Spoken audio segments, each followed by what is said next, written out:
a atribuição de um certificado de frequência ou de um diploma de conclusão de estudos.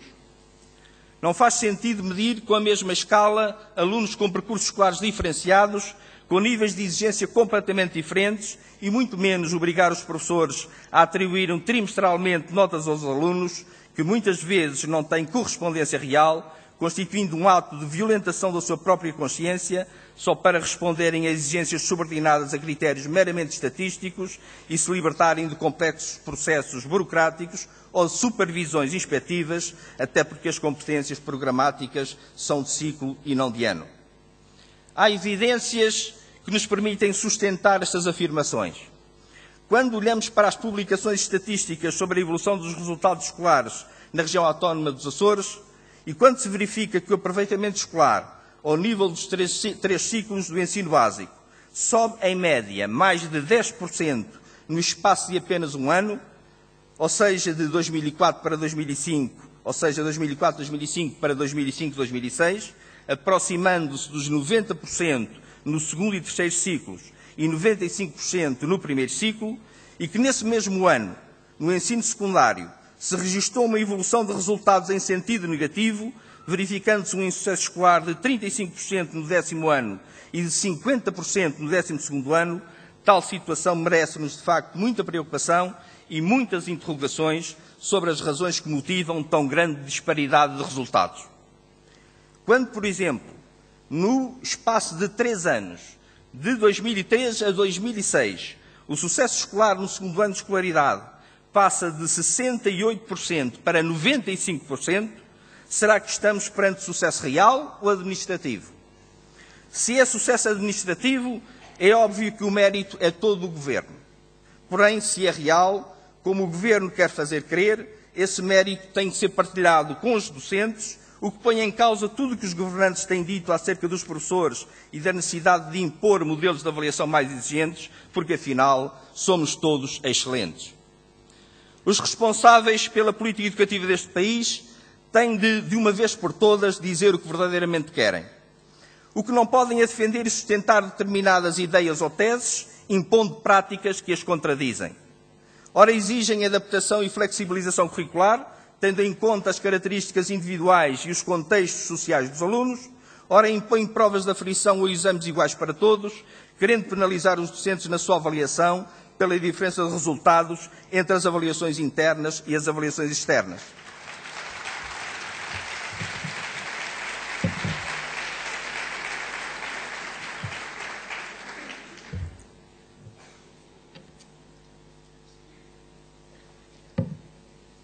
A pretensão do Ministério da Educação de obter uma equivalência de resultados entre a avaliação externa e interna é incongruente. A avaliação interna, assente na avaliação contínua, tem obrigatoriamente de considerar aspectos, não apenas os aspectos cognitivos, mas também aspectos da cidadania, comportamentos, atitudes, valores, que não são mensuráveis nos processos de avaliação externa. Por isso, os professores exigem que quem tutela a educação defina claramente o que pretende, isto é, se quer ou não quer que a escola valorize apenas e só a informação e o conhecimento, porque também a este nível há muita reflexão a fazer, desde a concepção dos currículos à elaboração dos programas. Há novos saberes e novas dimensões do conhecimento que são reclamados por todos como essenciais na formação dos cidadãos, para os quais a escola é chamada a colaborar e a intervir na sua programação e divulgação. Há que saber como é que a escola conjuga os saberes clássicos com os saberes modernos, que prioridade atribui a cada um deles, como se articulam, etc. Vê-se com frequência personalidades das diversas áreas do conhecimento reclamar inclusive a introdução de novas disciplinas nas escolas. Mas será que podemos acrescentar ainda mais disciplinas às já existentes, quando, por exemplo, no terceiro ciclo já são cerca de 12,5 entre áreas curriculares disciplinares e não disciplinares? Esta amálgama de informação, por vezes desarticulada e dispersa, não será também ela responsável pelo insucesso escolar dos alunos? Sabemos que os professores são elementos-chave do processo educativo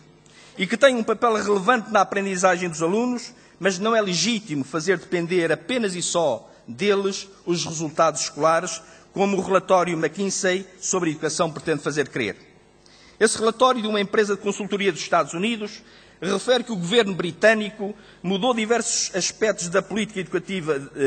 educacional na Inglaterra, nomeadamente os recursos para as escolas, a gestão das mesmas, padrões curriculares, avaliação e testes, o papel dos governos locais, o papel do governo regional, as formas de admissão nas escolas,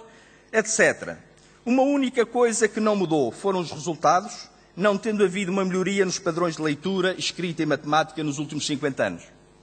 O referido relatório reforça ainda a ideia de que determinados países como a Austrália, Estados Unidos e Inglaterra, nas últimas décadas, praticamente duplicaram os investimentos em educação e a produtividade do sistema escolar baixou. Tudo isto para concluir que estudos feitos em Tennessee e em Dallas mostraram que alunos médios, entregues a professores que estão entre os 20% mais competentes da profissão, terminaram posicionando-se entre os 10% de estudantes com o melhor desempenho e que os alunos entregues a professores que se situam entre os 20% menos competentes terminaram entre os 10% que obtiveram piores resultados. E se, em vez de alunos médios, fossem maus alunos, será que os indicadores seriam os mesmos? Que critérios foram utilizados para definir o padrão de competência dos docentes? E como é que se explica que os alunos de um professor, num ano, fiquem posicionados no primeiro terço da tabela do ranking nacional de exames do 12º ano e no outro os alunos desse mesmo professor fiquem posicionados no último terço desse ranking? São estes estudos que muitas das vezes influenciam as decisões de política educativa sem que se tenha em conta a realidade sociológica de cada país e até as suas múltiplas variáveis, conduzindo à importação de modelos que depois se revelam desajustados à realidade. Seria bom que em educação tudo dependesse da vontade, do esforço e da ação direta do professor, porque a nossa sociedade seria bem diferente para melhor. Isto não significa que desprezamos a qualificação profissional, a formação inicial e contínua dos educadores e professores, bem pelo contrário. Há países como a Finlândia, líder mundial na educação, Singapura e outros que apostam fortemente na formação dos docentes e que são altamente seletivos no seu recrutamento, só que o fazem antes da admissão aos cursos de formação, fazendo o ensino uma profissão de status elevado e não como em Portugal, que pretende efetuar uma seleção a posteriori, quando os docentes já se encontram em pleno exercício de funções há alguns anos.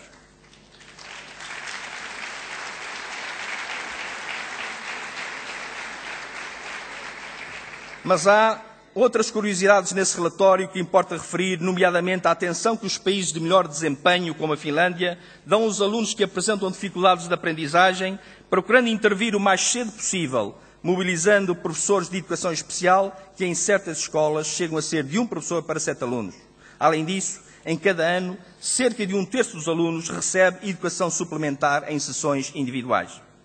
É nesta lógica de qualidade, em detrimento da quantidade, que podemos referir que os alunos finlandeses são, apesar de tudo, dos que começam as aulas mais tarde e dos que estudam menos horas. O que me permite concluir que se a qualidade dos professores é determinante no desempenho dos alunos, não é menos verdade que a qualidade dos alunos, em termos civilizacionais, é determinante no desempenho dos professores.